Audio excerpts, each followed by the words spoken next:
maybe the protocols of the House.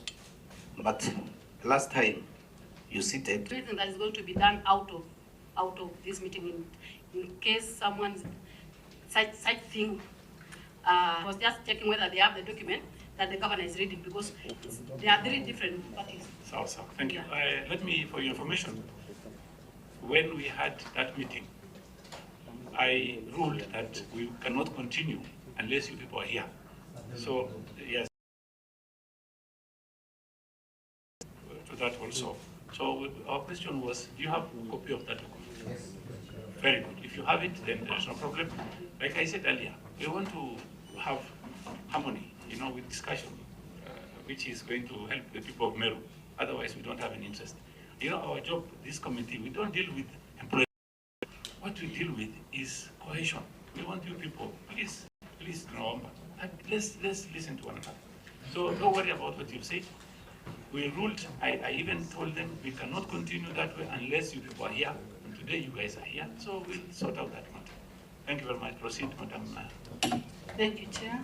And because everyone has this copy, I'm going to go through it. You can also delegate if you want to. You are free to do so. Please. Summary of my first page of the booklet. The third National Wage Bill Conference on 2024 made it mandatory for the county governments to lower their wage bill to 35% or below by 2028 as required by the Public Finance Management PFM Act. Currently, Meru County wage bill stands at 48%, way above the legal limit of 35%. Madam, I have 43%. 43%. 43? Yes. Okay. This notwithstanding, the Meru County Assembly allocated an addition of 205 million in the supposed to absorb the never-ending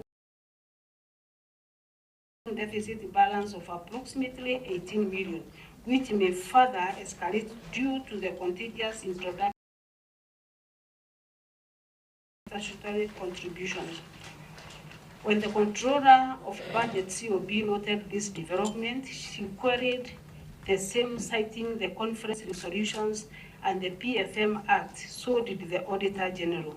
But the County Public Service Board can hear none of this.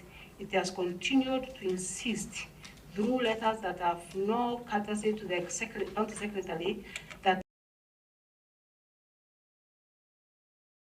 and the Act.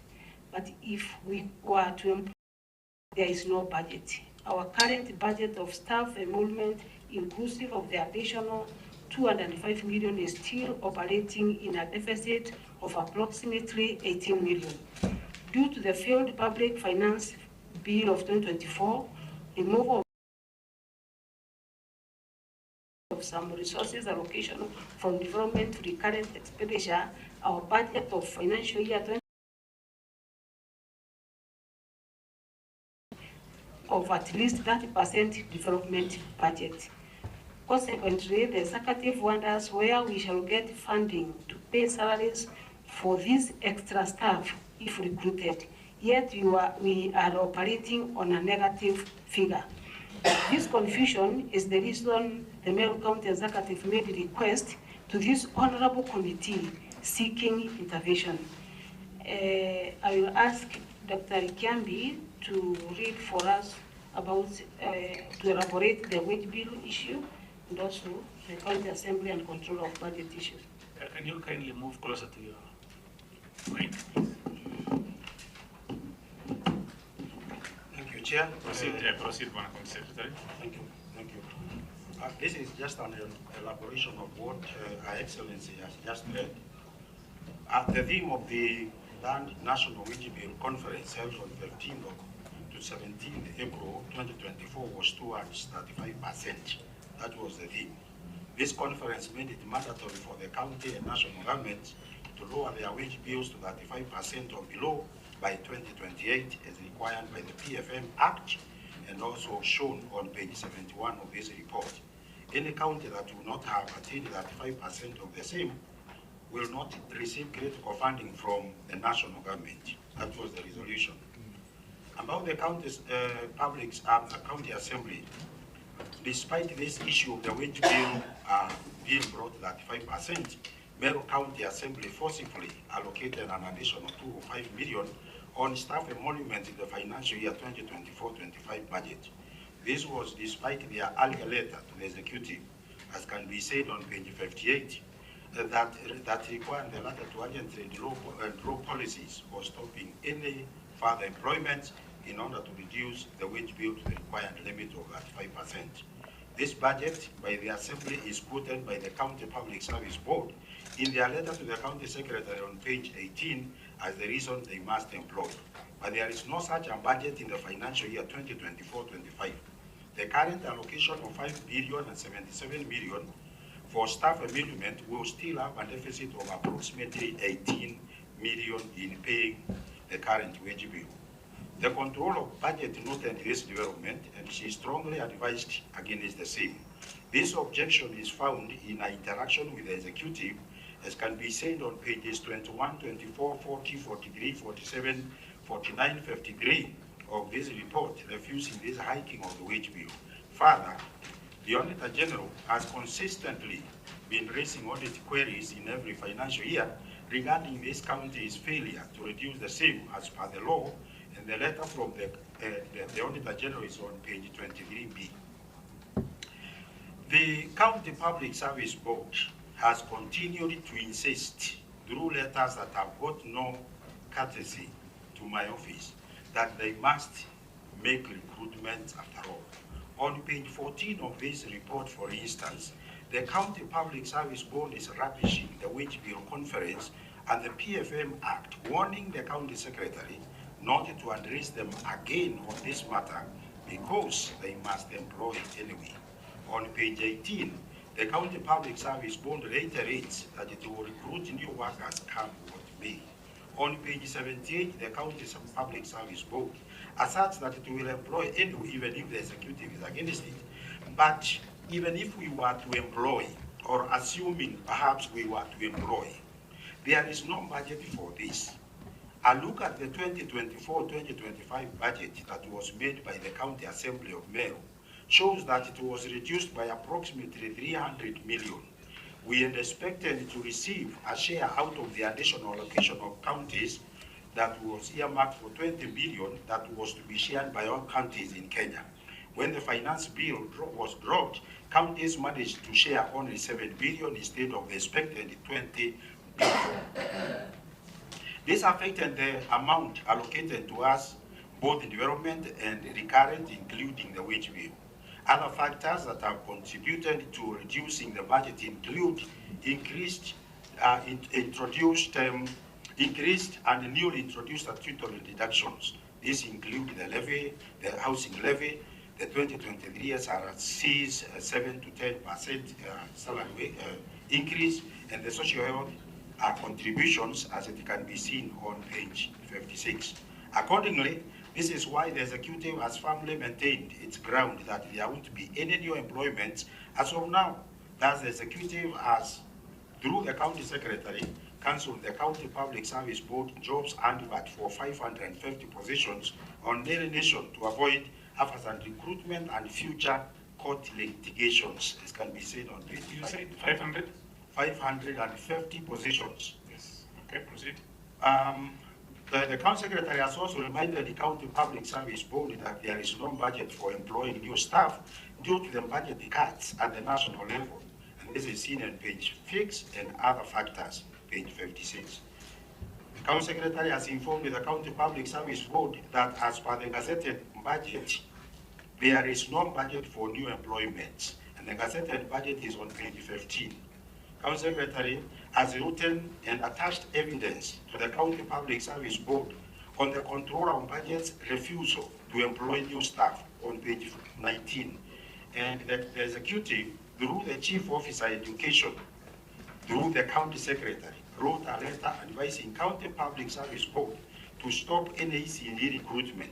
This was because of an intervening variable in court about EC&E scheme of service that would adversely affect the budget if it was ruled in the petitioner's favor. Further, Ethics and Anti-Corruption Commission, EACC, has warned the County Public Service Board that board members will be liable for any economic loss arising from the intended forceful employment, and the letter from the EACC is on page 3.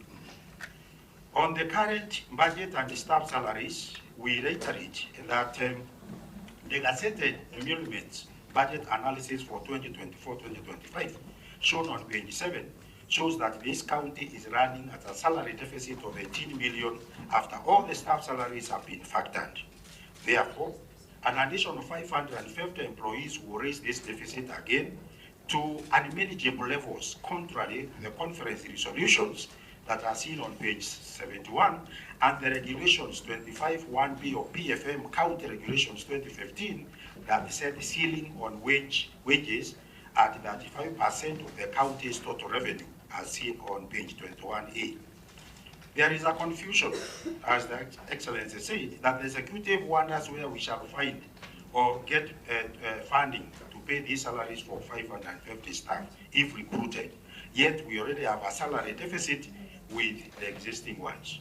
So the executive is pleading for this committee to make an intervention. And it is the hope of Our Excellency the Governor that this committee will help us to continue to manage this rising wage maintenance. Meanwhile, this is very important to us. The executive has been drawing policies and strategies as advised by the County Assembly in their earlier letter on page 58 to work on any staffing gap. This, the executive does mostly through rational redesignation proposals to the County Public Service Board on our existing 5,603 employees. In addition, it is working on objective redeployments and departmental staff headcounts to weed out perennial absentees and absence and enhance staff economic production to raise our revenues. After the wage bill falls to below 35%, the executive will begin filling essential vacancies through County Public Service Board while maintaining this set ceiling. Thank you very much, County Secretary. Before I give the mic to either the Deputy Speaker or the Chair, County Secretary, when you came before this committee, you made some allegations. The allegations that monies are being paid to employ people in the county government of Meru. And today, you've not mentioned that. Because you've not mentioned that today, can you please kindly withdraw or substantiate the allegation you made the last time? Thank you so much, Chair. I think an allegation is an allegation just the way the term means. I did not say in any way that the County Public Service Board is corrupt. But I said, according to the people in Meru County, there are allegations, and allegations, of course, which have not been substantiated. And therefore, I apologize in the case this was misunderstood by my fellow colleagues in the County Public Service Board. Thank you very much. It will be accepted. So now we can proceed. Can I ask now the speaker side? You've heard what the governor said. Do you have any comments? Do we have the report? Thank you very much, Honorable Chairperson. Do we have the response?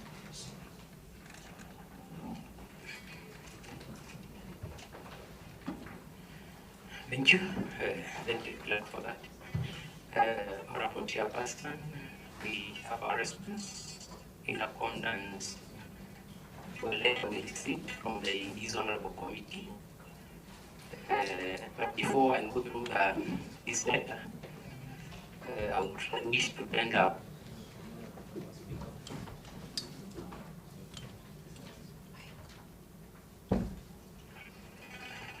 apologies from Honorable Speaker. We couldn't attend the meeting due to unavoidable circumstances, so I'm here to represent him. Honorable Chairperson, I think we are here to handle the issue, to mediate between the issues of employment between the executive and the county Public Service Board. I think that is the sole reason as to why we are here. It should be stated clearly. We are not here to deal with politics in Meru, right? Then, Honorable Speaker, I would wish that we be sincere in ourselves as we put fact before you.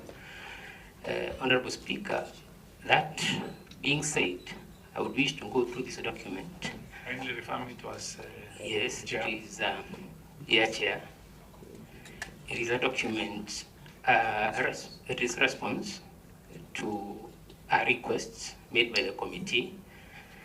I'll go through it, then I'll give out this mic to our clerk through the legal department, who will take us through the document that we have.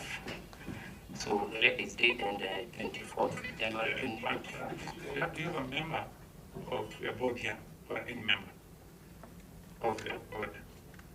Normally, the speaker is supposed to be the chair. You cannot represent him as chair. Do we have any board member here? Yeah, the clerk is part of the Clerk, yes, I think we can. We will ask you questions also. So if you can help him. So thank you. So thank you.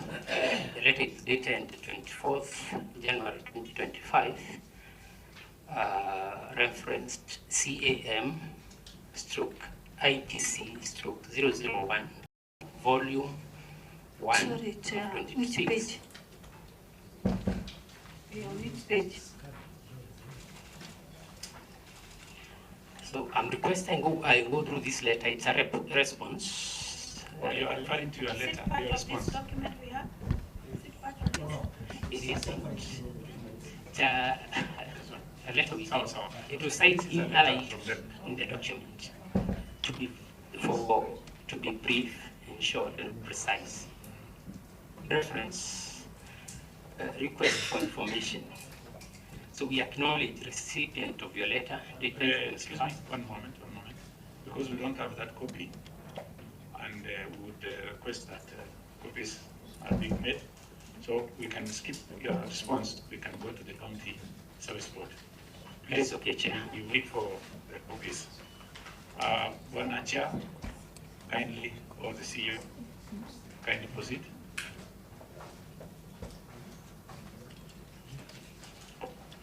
You can share, you can still share that as we vote.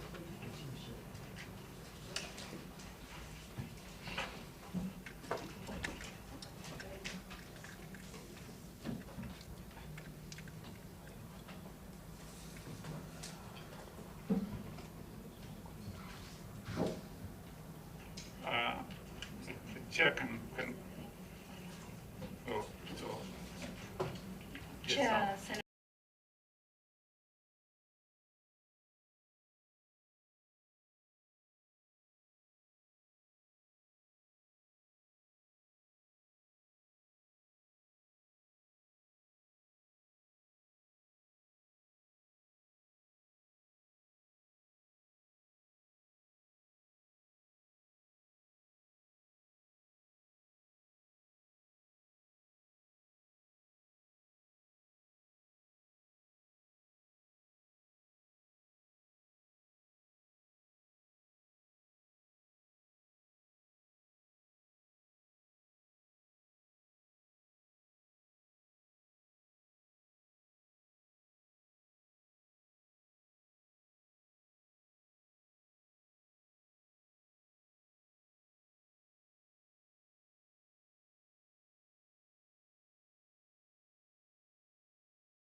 considered various grievances relating to the state of early childhood development and education, ECDE, within Meru County. The grievances were channeled through the County Assembly Sectoral Committee on Education, Technology and Vocational Training and involved a shortage of curriculum materials, low retention levels of learners, low staffing levels of ECD teachers, and discrepancies in personnel enrollment paying out to ECD teachers. It is for this reason that the County Assembly, in its morning sitting of Wednesday, 8th March 2023, approved a motion urging the relevant Department of Executive Arm, among others, to undertake policy measures of recruiting and training additional ECD teachers.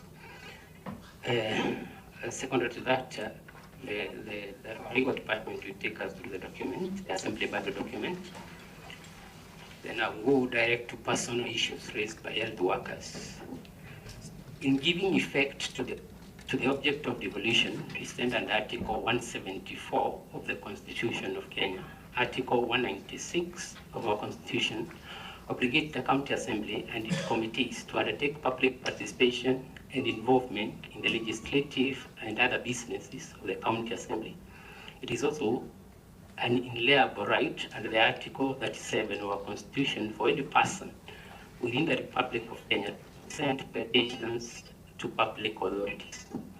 So young workers within the county, through the respective labor union, have always decried various issues, such as inadequate medical supplies, equipment, inadequate health workers across the various health facilities across Meru, and promotion of health workers, among others. These grievances have, from the financial year 2020-2023 to the present financial year 2024-2025, been presented through various applications or submissions at public participation forum, written complaints, and direct engagement with various committees of the County Assembly of Meru. In reference to the foregoing, the said health workers have, on occasions, pertaining to the consideration and approval of budget planning documents and approval of budget for the county government of Meru, made representations on the highlighted issues pledging them. So still our legal part will take us through this document. And the last part, it's personal issues, requests raised by the various departments within the executive arm of the government. So the County Assembly asked about the approval of the budget planning document and the budget held consultations with various departments of the executive arm in line with the relevant provision of law. A recurring feature during the consideration and approval of the physical resource ceilings in the approved Meru County Physical Strategy paper for the financial year 2024-2025 has been request for additional personnel by respective department in charge of agriculture, water, ECD, and health. The departmental submissions received during the consideration and approval of the CFSP 2024 will bear witness to the fact that the same department requested for physical resources to cater for the employment of veterinary officers. It is in page of our document 136, vocational training instructors, and ECD teachers. Still in our document, page 137, and various standards of health workers, page 141 of our document. In fact, the Department of Health specifically submitted that it had made a request to the Meru County Public Service Board to recruit health workers in the financial year 2024-2025. Still, it is in our document that we'll go through.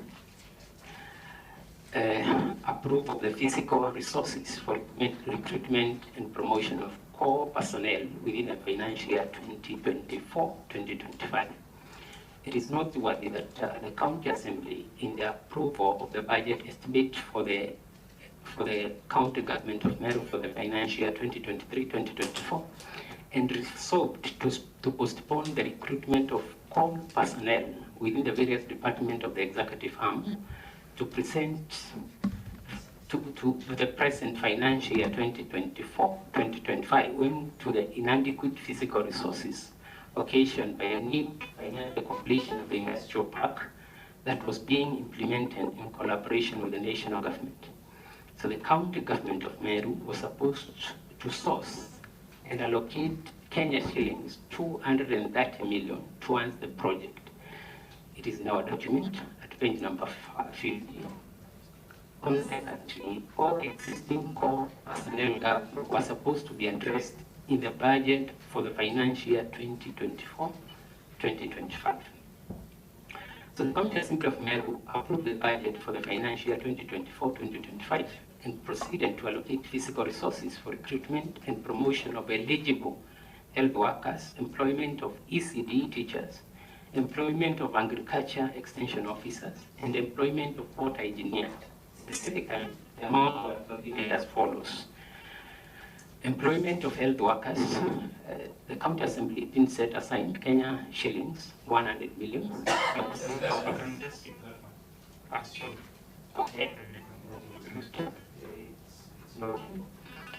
So we did all those allocations as stipulated. The approval of the above physical resources culminated in enactment of Meru County Appropriation Act 2024, which was duly assented by the governor on 23rd August 2024. And consequently, it was published in the Kenyan Gazette as law on 27th